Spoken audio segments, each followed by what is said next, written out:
So why is it different for celebrities? What advice would you give to a celebrity who's about to surrender to federal prison? Is it really any different for a celebrity versus me? Nobody knew me when I went to prison.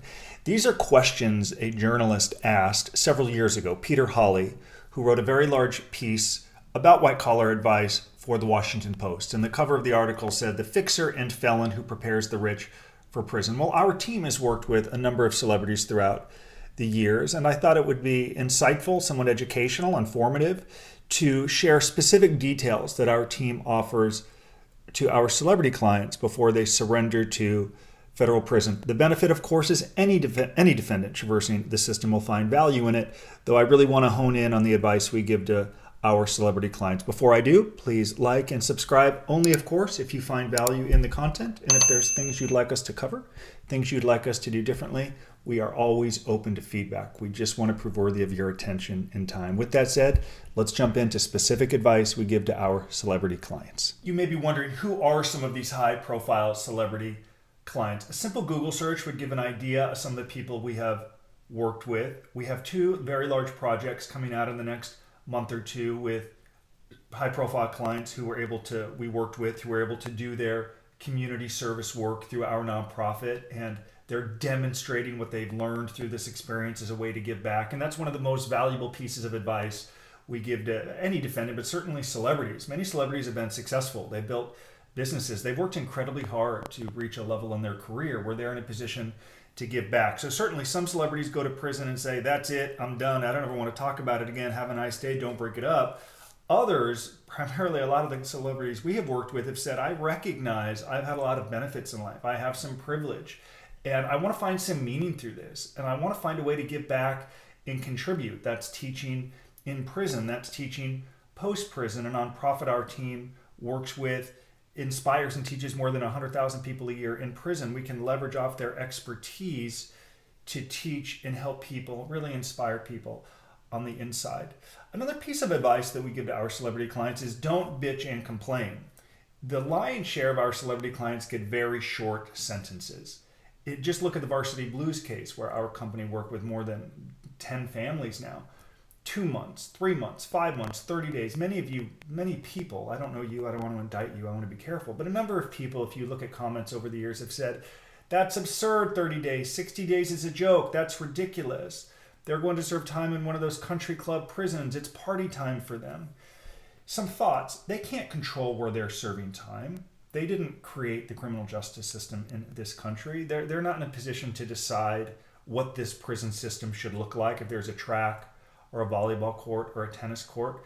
They are indeed serving time, but what they can't do is feed the fire, so to speak. They can't make matters worse and complain about these rigorous, difficult, insane conditions when there are people enduring much longer sentences for different crimes in really difficult prisons. I remind celebrities that there are people that would love to see them serve time as if it's like in a Russian gulag or a North Korean, prison where you're doing slave labor 23 hours a day. That's the reality. So it would be wise to embrace that and not complain both to prisoners, many of whom will be off-put by the brevity of their sentence to begin with, because a number of people disregard the actual conduct and why they went to prison, or the sentencing guidelines that called for 3 months or 6 months or 9 months.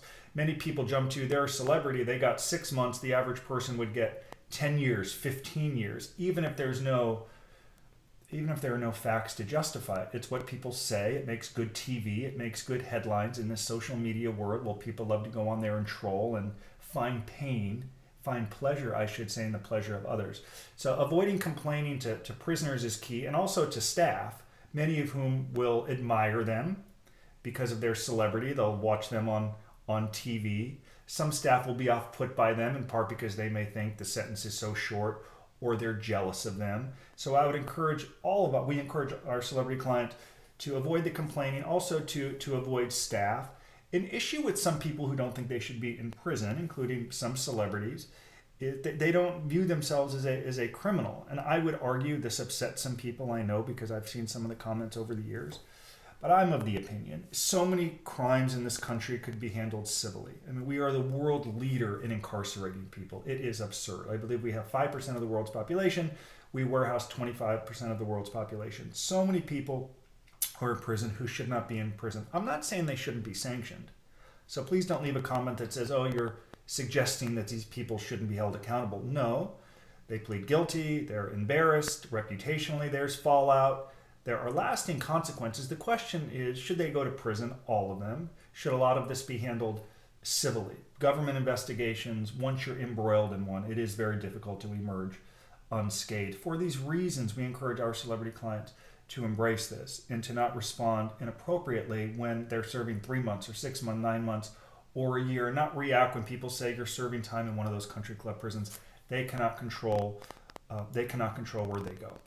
Continuing on, we want them to be an example. We want them to teach and give back. I touched on this a moment ago, but there are a number of prisoners who simply sit around all day in the chow hall or complaining about the life they had, the money they once had, the private jets they flew. Much of it is sort of made up. My business partner, Michael Santos, when I met him in prison, shared this character he called Roman Fabrizi, a made-up character. Essentially, Roman is the guy that talked about the money he made, the deals he did, the private jets he had, yet he didn't have $60 to buy a pair of shoes in the commissary. So we encourage them to adjust appropriately, to avoid people that can bring them down, that can sweep them into their own negative conduct, people who have bad intentions, people who lie, and to focus on themselves and create a routine where they're just simply trying to get out. It's about humility. There is some deference. It's not about standing up to people in federal prison if challenged, though admittedly that doesn't really exist in a minimum security camp.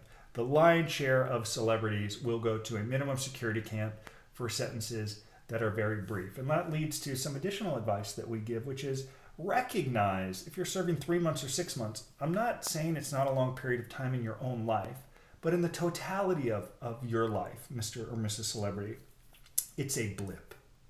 It's a blip, nothing more. And if they can approach it from that perspective, they're going to find some meaning through the experience. They're going to recognize that while they had a lot of things going their way, in some cases enablers, lawyers, accountants, managers, fans, who were kowtowing to them, admittedly, this is a chance for them to really focus on what they can and cannot control and embrace.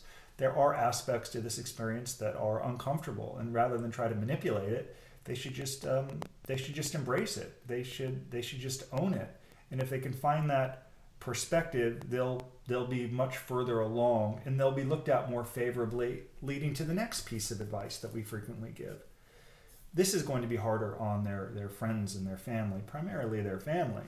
It would be difficult going from a 400 square foot 1-bedroom apartment to federal prison. Well, imagine if you're moving from a mansion or one of many homes that you may have in private jets to suddenly standing for account and then living in a very small pod or cubicle. It takes some adjusting, and naturally friends and family are going to, how are they going to adjust? What are they going to do? They're not used to this. They're not cut out for this. They're not made for it.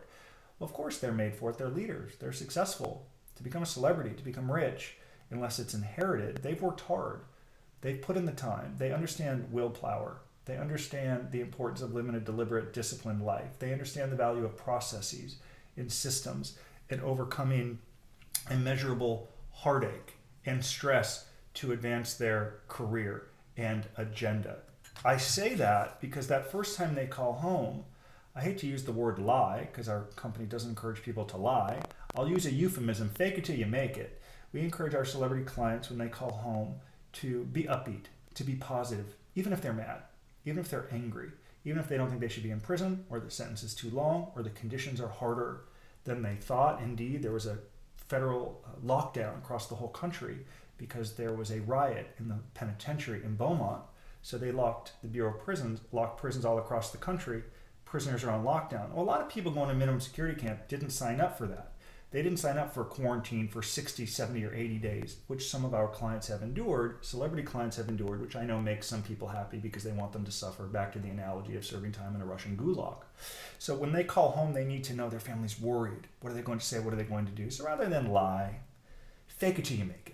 Say things are great. I'm positive, upbeat. I'm one day closer to home, because their sentence is going to be measurably shorter than the majority of people in that prison, many of whom are serving ridiculous sentences for mandatory nonviolent crimes, 5 years, 10 years, 15 years. We encourage our celebrity clients to learn to love to live without this thing right here, this iPhone. We are glued to these things. So while there will be hundreds of illegal iPhones floating around the federal prison, we advise any client, our celebrity clients, to really embrace a little bit of life without technology, to embrace not being glued to this thing 24 hours a day. You know, most of the time we get up, the first thing we do is look at the iPhone. I try to test myself at times to go an hour. It's hard. So embrace living without the iPhone and technology, to do things that you've never done before. Fast for a day. I'm not a medical doctor, so please, I'm not giving medical advice here on this channel. I don't want to be banned here or anything, but fast for a day, run a marathon, read 100 books, write 100 book reports, do crazy and fun things that you've never done before. It is the experience of a lifetime, right? I feel like Joe Biden when I talk into the mic. I want every precinct. But I mean, you get it, right? I mean, if you're there for such a short period of time, have fun, embrace it. I know you don't want to be there. It's going to be over before you know it. And the last piece of advice that we give to our celebrity clients, many of whom who have had such success, such wealth, such accolades through hard work and creating, built businesses, they've done so much, we remind them the legacy. We want them to focus on their legacy. And when they're Googled, they can't control what some TMZ or Inside Edition, and if you're from TMZ and Inside Edition, please continue to call us for coverage. We welcome the calls, but we can't control what people are going to do. But they can control how they respond in the legacy they continue to build, the message they send for their children. And the last thing I'll say is, with one of these big projects we have coming out in a month, before our client went in, he kind of said, I just want to serve my sentence, go on with my life. Then he came home and he said, I want to teach, I want to give back. My children's children will be better because of this experience and what I learned and the consequences of my bad choices. And I want to build a legacy that my family will grow from. And in time, I am convinced I'll be remembered for the good I'm trying to do, for the ways that I'm trying to give back, more than this business that I built, more than the coverage I get on TV, more than the money that I made, more than the handful of months I served in federal prison. This will turn out to be a good thing for my legacy because of what I've learned and how I am planning to teach from it. That is phenomenal. That is incredible. I want any defendant, celebrity defendant, regular schmo like me, to approach it from that same perspective. And if you do, the advice that our team gives is fruitful, it's helpful, and it's much longer lasting than just prison. Part of the reason I call our company White Collar Advice is because so much of the work that we do is before prison, certainly in prison, and then coming home, rebuilding, growing, leaving a lasting legacy that you can defend for generations to come. And I'm very excited about it, to continue. I'm so grateful and fortunate that our team gets to do this. After all, I'm just a dude out of jail who's been working at this for 13 years with my team to grow and teach. There's some vacuuming going on in the other room, which made me wrap it up, which I'm going to do. Thank you for watching this video. To learn more about the advice we give to our celebrity clients, and be on the lookout for these really awesome big projects that we're going to begin talking about and promoting next month. Be safe, be well. The vacuum's still going. Goodbye.